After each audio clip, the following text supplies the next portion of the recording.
ఎరువులు వాడేవారు. అందువల్ల వాళ్ళు ఆరోగ్యంగా ఉండేవారు.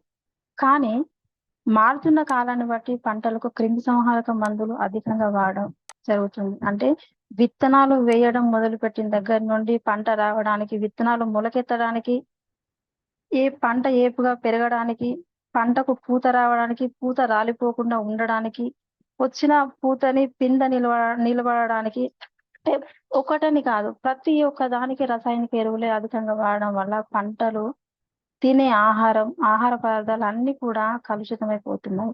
దానివల్ల 100 సంవత్సరాల జీవిత కాలం కాస్త 70 నుండి 60 సంవత్సరాలకు దిగిందని చెప్పుకోవచ్చు. అంతేకాకుండా ఆ బ్రతికిన బి ఆ 60-70 సంవత్సరాల టైం కూడా బీపీ, షుగర్, గుండె జబ్బులతో జీవితం సాగిస్తూ ఉన్నారు. దీనంతటికి కారణం చూసుకున్నట్టయితే మన ఆహార లోపం అని చెప్పుకోవచ్చు. ఒక్క నిమిషం సార్, స్క్రీన్ షేర్ చేస్తాను.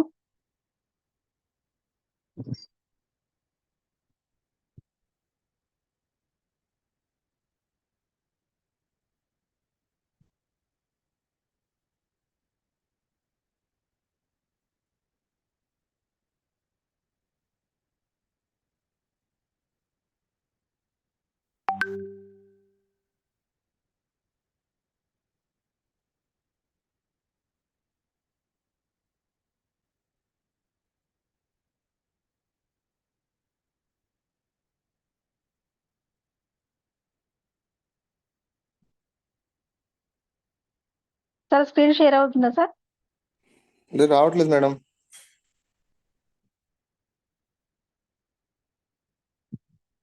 ఒక్క నిమిషం, నా దాంట్లో స్క్రీన్ షేర్ అవుతుంది సార్.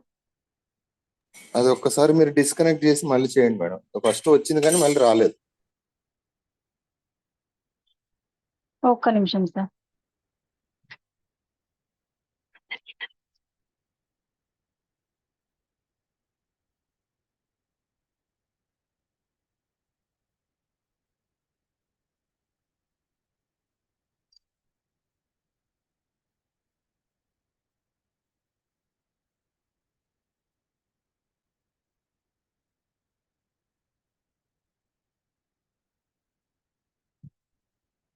ఇప్పుడు వస్తుందా సార్? ఇప్పుడు వస్తుంది madam. Okay, thank you sir.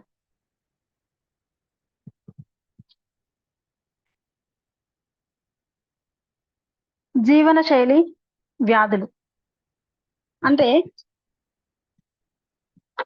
పౌష్టిక ఆహార లోపం. మనం నిత్యం తీసుకునే ఆహారంలో ప్రోటీన్స్, విటమిన్స్, మినరల్స్, పిండి పదార్థాలు, పీచు పదార్థాలు లోపించడం వల్ల అనారోగ్యం పాలవడం జరుగుతుంది. పెరుగుతున్న కాలుష్యం. మనం నిత్యం లేచింది మొదలు ప్రతిదీ కాలుష్యమే.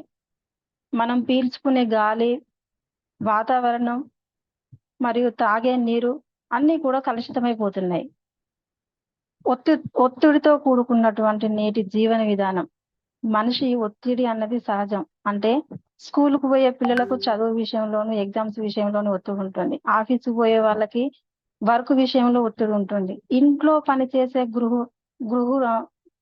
గృహిణులకు పోయే భర్తకు, పిల్లలకి సమయానికి చేసి పెట్టాలని ఒక టెన్షన్ ఉంటుంది. అధిక పనిభారం, నిద్రలేమితనం. దీనివల్ల టెన్షన్ పడుతూ నిద్రపోకుండా ఉంటారు. ఆరోగ్యం పాడవుతుంది. కొత్త సమస్యలు ఎదురవుతాయి. మనం ఆరోగ్యంగా ఉండాలంటే మన జీవన శైలిని మార్చుకోవడం, మన మైండ్ని, మన బాడీని మన కంట్రోల్లో ఉంచుకోవాలి. అంటే మనం ఏం చేయాలి అంటే, నేను వ్యాయామం, పాజిటివ్గా ఉండడం, తగినంత విశ్రాంతి, బ్యాలెన్స్డ్గా పౌష్టిక ఆహారం తీసుకోవాలని చెప్తాను. మనం వ్యాయామం చేస్తే పాజిటివ్గా ఉండటం, తగినంత విశ్రాంతి తీసుకుంటూ, బ్యాలెన్స్ డైట్, పౌష్టికాహారం తీసుకుంటూ ఎంతమందిని తీసుకుంటున్నాం? ఎంతమంది వ్యాయామం చేస్తున్నారు? మీరే ఆలోచించండి. ఎండ తగిలితే డి విటమిన్ లభిస్తుందని అందరికీ తెలుసు. కానీ మనం ఆ పని చెయ్యం. ఎందుకంటే టైం ఉండదు. మార్నింగ్ లేచిందంటే ఉరుకు పరుగుల మీద లేవాలి, రెడీ అవ్వాలి, వెళ్ళాలి. ఆఫీస్ కి త్వరగా వెళ్ళాలి అని ఆఫీస్కి వెళ్ళే వాళ్ళు, స్కూల్ కు త్వరగా లేట్ అయితే పనిష్మెంట్ ఇస్తుందని స్కూల్కి వెళ్ళే పిల్లలు, ఇలా ఒత్తిడి విషయంలో, టెన్షన్ విషయంలో ఆ పని మనం చెయ్యం. ఒక 10 నుండి 20 నిమిషాలు ఎండలో కూర్చుంటే మన బాడీకి డి విటమిన్ లభిస్తుంది అనే విషయం ప్రతి ఒక్కరికి తెలిసిన ఆ పని చేయలేం. డి విటమిన్స్ తీసుకొని అంటే ఈ మన బాడీలో డి విటమిన్ లోపిస్తుంది అంటే మెడికల్ షాప్కి వెళ్ళి ఒక డి విటమిన్ టాబ్లెట్స్ తీసుకొని అది వేసుకుంటూ ఉంటారు. అంటే మన శరీర భాగం నొప్పికి, అంటే ఎలాంటి నొప్పికి అంటే తల కానీ తల నొస్తుందని కానీ, కాళ్ళు నొస్తున్నాయి అని కానీ, తిమ్మిర్లు, అంటే ప్రతి ఒక్కటి మన శరీరంలో ఎలాంటి ఏ భాగం నొప్పికి గురైనా కూడా మెడికల్ షాప్కి వెళ్ళడం, ఒక పెయిన్ కిల్లర్ తీసుకొని వేసుకోవడం చాలా మందికి అలవాటు.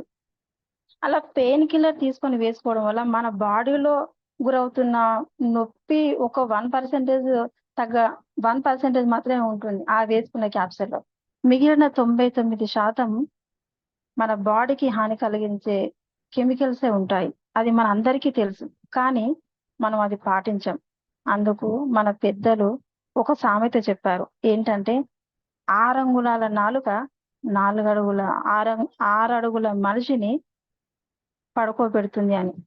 ఇక ఈ రోజు టాపిక్ పడుకోబెడుతుంది అని. అంటే మనం వ్యాయామం చేస్తే, పౌష్టికాహారం తీసుకుంటే మన ఆరోగ్యం బాగుపడుతుందని తెలుసు. మనం ఏ పోషకాలు తీసుకుంటే ఆరోగ్యంగా ఉంటామో కూడా అందరికీ తెలుసు. ముఖ్యంగా చూసుకున్నట్లయితే కొవ్వులు, నూనెలు, పప్పులు మరియు పంచదార అనేవి తక్కువగా తీసుకోవాలి. కానీ ఇది మనం అధికంగా తీసుకుంటాం. పండ్లు, కూరలు, ధాన్యాలు, ఆకుకూరలు అన్నవి ఎక్కువగా తీసుకోవాలి. కానీ ఎంతమంది తీసుకుంటున్నాం అట్లా? మాంసం, చేపలు, గుడ్లు నార్మల్ గా అంటే వీక్లీ వన్స్ అయినా తీసుకుంటారు. మనం ఇక్కడ రివర్స్ గా తీసుకుంటున్నాం. అంటే ఎక్కువ తీసుకునే వాటిని తక్కువ తీసుకుంటున్నాం, తక్కువ తీసుకునే వాటిని ఎక్కువ తీసుకుంటున్నాం. ఎక్కువ మోతాదులో తీసుకునేవి ఏంటివి? కార్బోహైడ్రేట్స్, బియ్యము, ఆలుగడ్డ, చపాతి, స్వీట్స్, కొవ్వు, రిఫైన్డ్ ఆయిల్, నెయ్యి, డాల్డా. ఇవి మనకు బాడీకి హాని కలిగిస్తాయని మన అందరికీ తెలుసు. అయినా వీటినే మనం నిత్యం యూజ్ చేస్తూ ఉంటాం. మన బాడీకి మేలు కలిగించేటివి ఏంటో కూడా మనందరికీ తెలుసు. కానీ ప్రోటీన్స్, పప్పులు, పాలు, గుడ్లు, మాంసం, మినరల్స్, విటమిన్స్, చేపలు, పండ్లు, కూరగాయలు, fibre, salad, fibre rich food and నీరు 2 నుండి 3 లీటర్లు డైలీ తాగాలి. అంటే 8 నుండి కనీసం 10 గ్లాసుల నీరైనా రోజుకు తాగాలి. కానీ ఎంతమంది తాగుతున్నాం? అనారోగ్యమైన జీవనశైలి, వేగవంతమైన జీవనశైలి, పోషకాలు ఏమీ ఉండవు. హానికరమైన నూనె మరియు మసాలాలు ఉన్నవే ఉంటాయి. వ్యర్థమైన ఆహారము మరియు పాలతో కూడుకున్నటువంటి హానికరమైన పానీయం. ముఖ్యంగా మన అందరికీ తెలుసు, ఇప్పుడు ఫాస్ట్ ఫుడ్ ప్రతి గల్లీకి 1-2 ఫాస్ట్ ఫుడ్ సెంటర్లు ఉన్నాయి. ఎవరైనా అంటే యూత్ కానీ, పెద్దవాళ్ళు అంటే 50 పైన పడిన వాళ్ళు చేయకుండొచ్చు. కానీ టీనేజర్స్, పిల్లలు ఫాస్ట్ ఫుడ్ సెంటర్లో పిజ్జాలు కానీ, బర్గర్లు అని, నూడిల్స్ అని, ఫ్రైడ్ రైస్ అని ఇలాంటివి చైనీస్ ఫుడ్కి అలవాటు పడుతున్నారు. దానివల్ల మన ఆరోగ్యం బాగుపడే విషయాన్ని పక్కకు పెడితే మన ఆరోగ్యం మాత్రం క్షీణిస్తుంది. అది ఎక్కువగా తీసుకోవడం వల్ల మన ఆరోగ్యము క్షీణిస్తుంది. ఆ విషయం మనం వారికి చెప్పినా కూడా వాళ్ళు వినే స్టేజ్ లో ఉండరు, వినరు కూడా, కొట్టిపడేస్తూ ఉంటారు. అంటే పెరుగుతున్న కాలుష్యం వల్ల గత 30 సంవత్సరాల వ్యవసాయంలో యూరియా, క్రిమి సంహారకాలు, పురుగులు, కార్బన్ యొక్క ఉపయోగాలు, హైబ్రిడ్ విత్తనాలు, ఆక్సిటోన్ ఇంజెక్షన్ ఫారం. అంటే మనం నిత్యం తీసుకునే ఆకుకూరల్లో కానివ్వండి, కూరగాయల్లో కానివ్వండి, కూరగాయలు ఫ్రెష్ ఉండాలన్నా కెమికల్స్, ఫ్రూట్స్ ఫ్రెష్ ఉండాలన్నా కెమికల్స్, అధికంగా పాలు దిగుబడి రావాలన్నా కూడా పశువులకు ఇంజెక్షన్స్ ఇస్తున్నారు. కోకోనట్ వాటర్ లో తొందరగా పంట చేతికి రావాలన్నా కూడా 45 రోజుల్లో పంట చేతికి వచ్చే కొబ్బరి బొండాన్ని ఇంజెక్షన్ ద్వారా 11 నుండి 15 రోజుల్లో చేతికి వచ్చే విధంగా ఇంజెక్షన్. అదే ప్రతిదీ కూడా ఇంజెక్షన్ తో, కెమికల్స్ తో కూడుకున్నటువంటి ఆహార పదార్థాలే ఉంటాయి. అలాంటివి తినడం వల్ల క్యాన్సర్, మధుమేహం, ఊబకాయం, గుండెపోటు, అధిక రక్తపోటు, అస్తమా, ఎముకలు విరగడం లాంటివి వస్తూ ఉంటాయి. అంటే చికిత్స జీవితాంతం కొనసాగుతుంది. ఒక రోజుకు 5 నుండి 10,000 వరకు ఖర్చు అవుతుంది అని ఒక సాధారణ వ్యాధి నిర్ధారణ అయిన తర్వాత మనం ఏదైనా చేయడానికి సిద్ధపడతాం. మరి దీనికి నివారణ మార్గం ఏమిటి అని చూసుకున్నట్టయితే, నేను ఇందాక చెప్పాను కదా, వ్యాయామం, మన మైండ్ని పాజిటివ్గా ఉంచుకోవడం, తగినంత విశ్రాంతి, బ్యాలెన్స్ డైట్, పౌష్టిక ఆహారం. మరి ఇవన్నీ చేసి మనం సహజంగా ఉందామా, లేదంటే ఇవేమి చేయకుండా చికిత్స పొందుతామా, ఈ చాయిస్ మీకే వదిలేస్తున్నాను. సహజ సిద్ధంగా మన ఆహార డైట్స్, మనం రెగ్యులర్ గా తీసుకునే ఆహారంలో ఇవన్నీ తీసుకోలేము అనుకుంటే, మన వెస్టేజ్ లో దొరుకుతున్నటువంటి అద్భుతమైనటువంటి ప్రోడక్ట్ ప్రోటీన్ పౌడర్ అని నేను చెప్తాను. దాని గురించి తీసుకున్నట్టయితే, మానవ శరీరం యొక్క వెయిట్ని బట్టి ఆరోగ్యవంతమైన మనిషికి అతనికి బరువును బట్టి తను ఎంత బరువు ఉన్నారో అంత మోతాదులో ప్రోటీన్స్ అనేది అవసరం. అంటే ప్రపంచ ఆరోగ్య సంస్థ మార్గదర్శకాలు పెద్దలకు శరీర బరువును బట్టి రోజుకి 1 కేజీకి 1 గ్రామ్ ప్రోటీన్ అవసరం. పిల్లలకు శరీర బరువును బట్టి రోజుకి 1.5 గ్రాములు అవసరం. అదే గర్భిణీ స్త్రీలు పాలిచ్చే తల్లులకు 1.75 గ్రాములు ప్రోటీన్ అవసరం.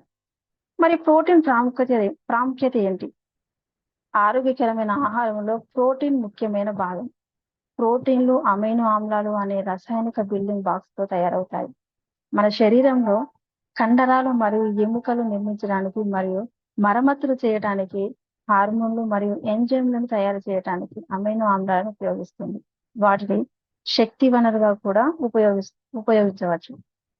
మన శరీరంలో ప్రోటీన్ యొక్క పనితీరు: జుట్టు, చర్మం మరియు గోళ్ళు, కండరాలు, సెల్యులర్ మెసెంజర్స్, రక్తం, హిమోగ్లోబిన్, మెదడు, నరాలు మొదలగునవి.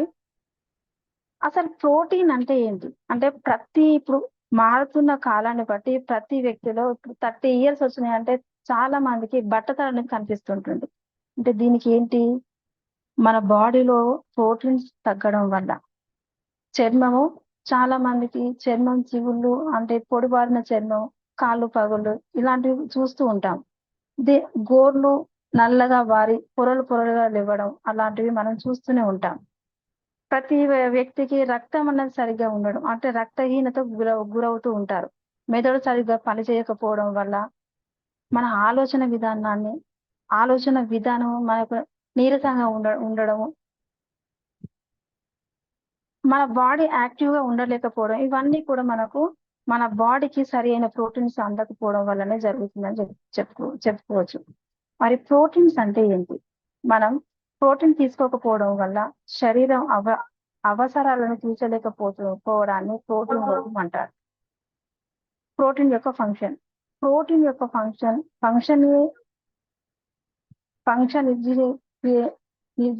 నిర్జీర్ణ క్రియలో సమయంలో ప్రోటీన్ అమైనో ఆమ్లాలు విభజించబడింది. ఈ అమైనో ఆమ్లాలు శరీర కణజాలాల పెరుగుదల మరియు పనితీరులో సహాయపడతాయి. జుట్టు, గోర్లు మరియు మొత్తం ఆరోగ్యంపై దాని ప్రభావం కారణంగా ఆరోగ్యమైన బలమైన కండరాలు మరియు ఎముకలను కలిగి ఉంటాయి. ఈ మాక్రో న్యూట్రిమెంట్ యొక్క కీలకం అంటే శరీరం వాటిని ఉత్పత్తి చేయలేనందువల్ల అవసరమైన అమైనో ఆమ్లాలు ఆహారం నుండి తప్పక పొందాలి. పిండి పదార్థాలు మరియు లిపిడ్ మాదిరిగా కాకుండా ఆహారం తీసుకోవడం ద్వారా లభించే అదనపు అమైనో ఆమ్లాలను నిల్వ చేయడానికి ఎలాంటి యంత్రాంగం లేదు. అందుకే ఈ కీలకమైన అమైనో ఆమ్లాలను నిరంతరం సరఫరా అవసరం. సరళంగా చెప్పాలంటే శరీరం యొక్క డిమాండ్ను తీర్చడానికి క్రమం తప్పకుండా ప్రోటీన్ తీసుకోవాలి. ప్రోటీన్ లోపం యొక్క కారణాలు: ప్రోటీన్ కోసం జంతు ఉత్పత్తులను ఉపయోగించడాన్ని నిషేధించే శాకాహారి లేదా శాకాహార ఆహారాన్ని తినడం చాలా అవసరం. శారీరక శ్రమ చేయలేకపోవడం వలన ప్రోటీన్ శోషణ నిరోధించే పేగులలో ఇబ్బంది కలిగి ఉంటాయి. అధిక ఆల్కహాల్ వినియోగించకూడదు. ప్రోటీన్ లోపం యొక్క 5 సంకేతాలు ఇప్పుడు మనం 5 సంకేతాలు మరియు 5 లక్షణాలను చూద్దాం. శరీరం యొక్క ప్రోటీన్ అవసరాలను తీర్చడానికి ప్రోటీన్ వినియోగం సరిపోనప్పుడు ప్రోటీన్ లోటును అభివృద్ధి చేయాలి. శరీరం ప్రోటీన్ లోపం యొక్క సంకేతాలు మరియు లక్షణాలను ప్రదర్శిస్తుంది. ఇది విమర్శించకూడదు, ఎందుకంటే ఇది ఇతర ఆరోగ్య సమస్యలకు కూడా దారితీయవచ్చు లేదా తీవ్రతరం చేస్తుంది. మంచి ఆహారం తప్పనిసరిగా ప్రోటీన్ కలిగి ఉండాలి మరియు దానికి తగినంత సరఫరా ఆరోగ్యంపై పెద్ద ప్రతికూల ప్రభావాలను కలిగిస్తుంది. మూడ్ మరియు మార్పులు. ప్రోటీన్ యొక్క బిల్డింగ్ బాక్స్ అయిన అమైనో ఆమ్లాలు అనేక కీలకమైన న్యూరో ట్రాన్స్మిటర్లను తయారు చేయడానికి ఉపయోగిస్తారు. అందువల్ల ఆహారంలో ప్రోటీన్ లోపం వల్ల శరీరం తగినంత న్యూరో ట్రాన్స్మిటర్లను ఉత్పత్తి చేయకుండా నిరోధించవచ్చు. గాయం చాలా నెమ్మదిగా నయం. కోతలు మరియు స్క్రాప్లు సాధారణంగా ప్రోటీన్లో తక్కువగా ఉన్న వారికి నయం కావడానికి ఎక్కువ సమయం పడుతుంది. కార్యకలాపాల ఫలితంగా బెణుకులు మరియు ఇతర ప్రమాదాలు అదే విధంగా నయం అవుతాయి. శరీరం తగినంత కొల్లాజెన్ను ఉత్పత్తి చేయకపోతే దీర్ఘకాలికమైన వైద్యం జరుగుతుంది. చర్మంతో పాటు బంధన కణజాలాలకు కూడా ఇది అవసరం. రక్తం గడ్డకట్టడానికి ఇది ఉపయోగపడుతుంది. ఆరోగ్యం లేదా మిగిలిన అనారోగ్యం. రక్తంలోని అమైనో ఆమ్లాలు మీ రోగ నిరోధక వ్యవస్థ ద్వారా ప్రతిరోధకాలను ఉత్పత్తి చేయడంలో సహాయపడతాయి. ఇది వ్యాధికారక విషాలు మరియు వైరస్లను ఎదుర్కోవటానికి తెల్ల రక్త కణాలను సక్రియం చేస్తుంది. ఆరోగ్యంగా ఉంచే ఇతర పౌష్టికాలను జీర్ణం చేయడానికి మరియు గ్రహించడానికి ప్రోటీన్ అవసరం. అదనంగా ప్రోటీన్ కడుపులో వ్యాధిని నిరోధించే మంచి బ్యాక్టీరియా. ఆకలి ఇక కొసమెరుపు అనిపించుకోవచ్చు. కార్బోహైడ్రేట్లు మరియు కొవ్వులతో పాటు ఇది 3 కెలరీల మూలాలలో ఒకటి. రెగ్యులర్ గా భోజనం చేసినప్పటికీ ఎల్లప్పుడూ ఆహారం కోసం ఆరాటపడుతూ ఉంటే అదనపు ప్రోటీన్ అవసరం కావచ్చు. ప్రోటీన్ ఎక్కువగా ఉండే ఆహారాన్ని తీసుకోవడం వల్ల రోజంతా ఎక్కువగా సేపు సంతృప్తిగా ఉన్నట్టు ఉంటుంది. చర్మం మరియు జుట్టు గోరు సమస్యలు. గోర్లు, చర్మం మరియు జుట్టు వంటి భాగాలు కెరాటిన్, కొల్లాజెన్ మరియు ఎలాస్టిన్ ప్రోటీన్లతో రూపొందించబడ్డాయి. శరీరం వాటిని ఉత్పత్తి చేయలేనప్పుడు మీరు పొడి పొరలుగా ఉండే చర్మం, మీ వేలు గోళ్ళపై లోతైన చీలికలు మరియు పెలుసుగా లేదా పలుచబడిన జుట్టు అనుభవించవచ్చు. ప్రోటీన్ లోపం వల్ల వచ్చే వ్యాధులు: పొత్తి కడుపు ఉబ్బరం, కాలేయ సమస్య, సులభంగా చిరిగిపోయే చర్మము, నెమ్మదిగా పెరుగుతున్న పొర, పెలుసుగా మారిన సన్నని ఎముకలు. దీనికి చూసినట్టు ఏంటంటే మన ఆర్గాన్స్ పైన ఏ విటమిన్స్, ఎలా అవయవాలు అవసరమైన పోషకాలు చూద్దాం. మన జుట్టు ఎక్కువగా ఉండాలి అంటే ప్రోటీన్, విటమిన్ బి, మెదడుకి vitamin B6, B12, B9, omega 3, కంటి చూపుకి విటమిన్ ఏ, పళ్ళు తలతల మెరవాలంటే కాల్షియం, ఫాస్ఫరస్ మరియు విటమిన్ డి. మన గొంతు అంటే స్వరపేటిక సక్రమంగా ఉండాలంటే విటమిన్ 8, అయోడిన్, omega 3, నీరు. మన ఊపిరితిత్తులు సరిగా పనిచేయాలంటే vitamin C, vitamin E, anti ఆక్సిడెంట్లు. మన గుండె సరిగ్గా పనిచేయాలి అంటే vitamin B, vitamin C, vitamin E, protein, కోఎంజైమ్లు, omega 3, ఇన్సులిన్. మరియు మన లివర్ సరిగా పనిచేయాలంటే vitamin C, vitamin E, protein, fibre. మన కిడ్నీకి విటమిన్ బి కాంప్లెక్స్, ఫైబర్. మరియు పిత్తాశయానికి vitamin C, vitamin E, protein, fibre. మరియు మన రక్తానికి ఐరన్, విటమిన్ కే. మన చర్మం ఆరోగ్యవంతంగా ఉండడానికి protein, vitamins D, vitamin E ఉండాలి. మీరు అవసరమైనంత ప్రోటీన్స్ తీసుకుంటున్నారా? మీకు రోజుకు శరీరానికి అవసరమైన ప్రోటీన్స్ ఇవ్వగలుగుతున్నారా?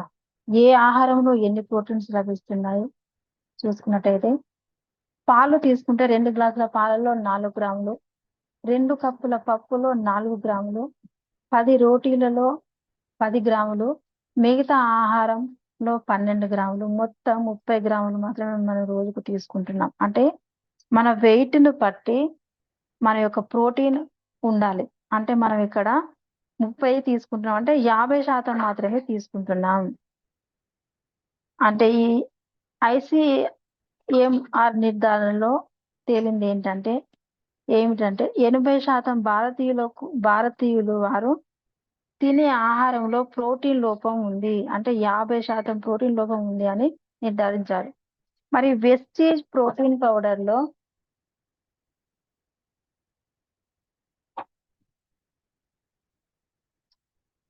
ఒక్క నిమిషం sir.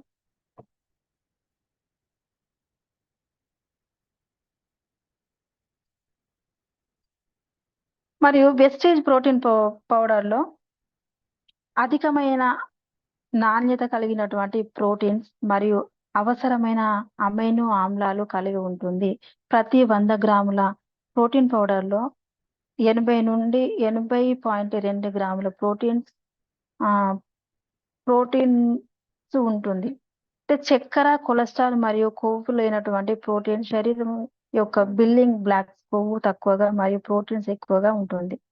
1 spoon wastage protein powder లో మార్కెట్ లో దొరికే బాక్స్ తో సమానం. అంటే మార్కెట్ లో ప్రోటీన్ పౌడర్ 100 గ్రాములకు 7 గ్రాముల ప్రోటీన్ ఉంటుంది.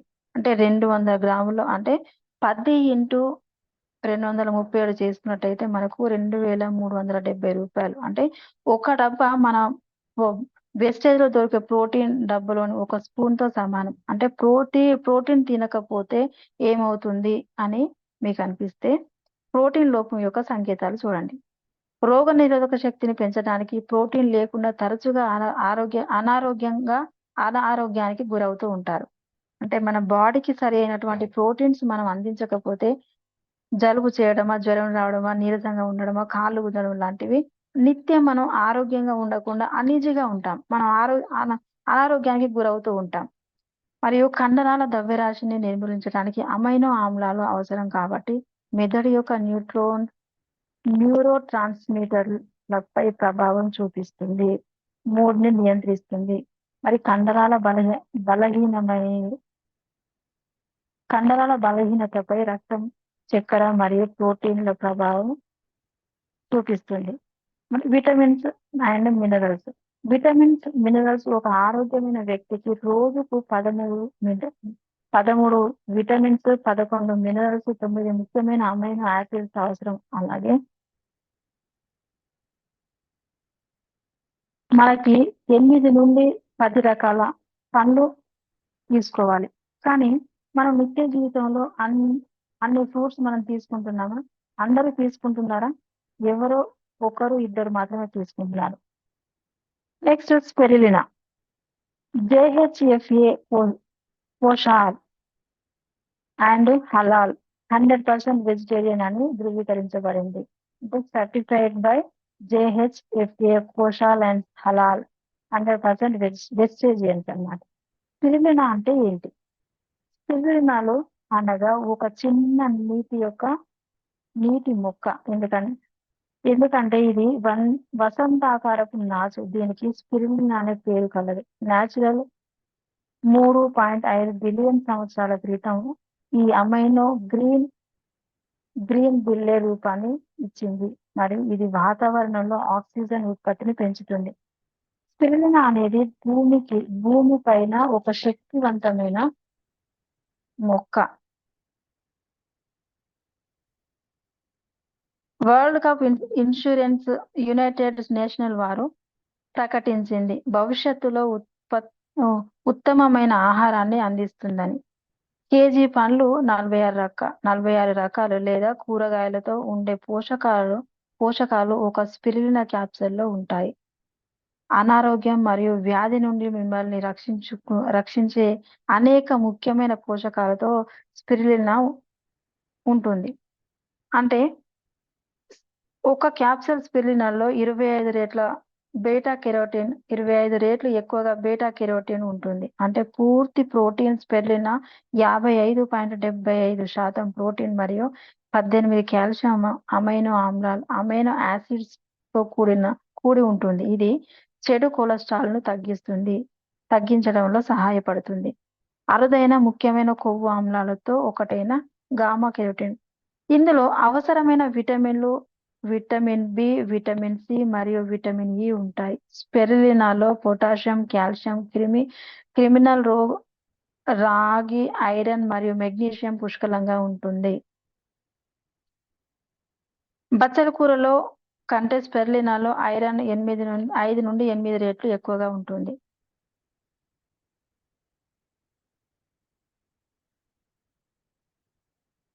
ఇక్కడ చూసుకున్నట్టయితే చూడండి, న్యాచురల్ కాంపాసిటీ ఆఫ్ స్పెరులినా. మనకి ఇక్కడ చూస్తున్నటువంటి అన్ని ఆహారాలు, కూరగాయలు, ఫ్రూట్స్, పిండి పదార్థాలు ఇవన్నిట్లలో ఉండే పోషకాలు ఏవైతే ఉంటాయో ఒక స్పెరులినా క్యాప్సూల్ లో ఉంటాయన్నమాట. స్పెరులినా ఎందుకు తినాలి అనే దానికి 5 కారణాలు. మెరుగైన యాంటీ ఆక్సిడెంట్ ప్రొటెక్షన్ ద్వారా ప్రమాదాన్ని తగ్గిస్తుంది, చెడు కొలెస్ట్రాల్ తగ్గిస్తుంది, శరీరాన్ని బలపరుస్తుంది, శరీరం యొక్క జీర్ణశక్తిని మెరుగుపరుస్తుంది, శరీరాన్ని లోపల నుండి శుభ్రంగా ఉంచుతుంది.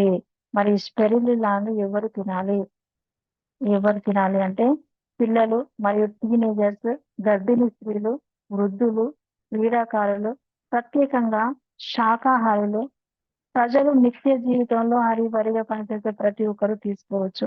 కోలుకున్న రోగులు. ఇది ఎవరు తీసుకోవద్దు అంటే కిడ్నీతో బాధపడుతున్న వారికి ఈ స్పెరులినా క్యాప్సూల్స్ ఇవ్వకూడదు. ఓకే లీడర్స్, నేను 6 గంటల సెషన్ చెప్పడం మొదటిసారి, అందుకు కొంచెం టెన్షన్గా భయంగా చెప్పాను. నేను ఈ విధంగా మాట్లాడడానికి కారణం PHS అన్ని గర్వంగా చెప్తాను. ఎందుకంటే నేను నలుగురితో మాట్లాడేదంటే నాకు టెన్షన్గా ఉండేది, భయంగా ఉండేది, వణుకు పుట్టేది.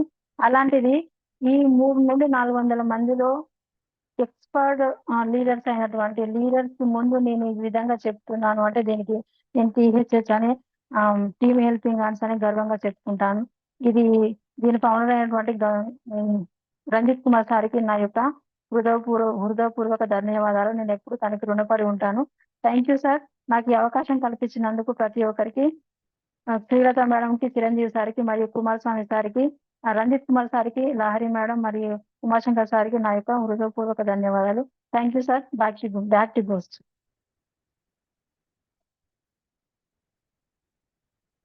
Thank you madam, thank you so much. ఒకసారి మీ డ్రీమ్ చెప్తారు మేడం. సార్ నా డ్రీమ్ మా ఇయర్ ఎండింగ్ కల్లా 1 lakh 1 car తీసుకోవాలనే గోల్తో వర్క్ చేస్తున్నాను sir. Thank you sir. Thank you madam, thank you so much. So first of all మంచి knowledge ఇచ్చారు. Especially protein powder అనేది చాలా చాలా ఇంపార్టెంట్ ఇవాళ. సో లాస్ట్ టైం కూడా మనం 2-3 సెషన్స్ ప్రోటీన్ గురించి విన్నాం. మీరు కూడా మరి ఇవాళ మంచి నాలెడ్జ్ షేర్ చేశారు. అండ్ ఒకసారి స్క్రీన్ డిస్కనెక్ట్ చేయరా madam? Okay sir.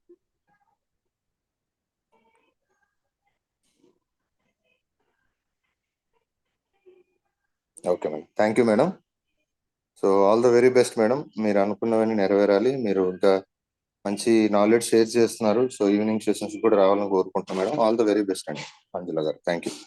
Thank you sir. Thank you madam. And leaders అందరికి థ్యాంక్ యూ. సో మంచి నాలెడ్జ్ ఇచ్చారు మేడం ఇవాళ మనకి. ఎస్పెషల్లీ ప్రోటీన్ పౌడర్ తర్వాత ఎలా వాడాలి ఏంటి, దానివల్ల ఎలాంటి మనకు ఇష్యూస్ ఇవాళ ఉన్నాయి అనేది చాలా క్లియర్గా ఎక్స్ప్లెయిన్ చేశారు. సో ఈ నాలెడ్జ్ మీ అందరికి ఉపయోగపడింది అని అనుకుంటున్నాను. Thank you. అండ్ కాల్స్ తీసుకునే ముందు ఒక్కసారి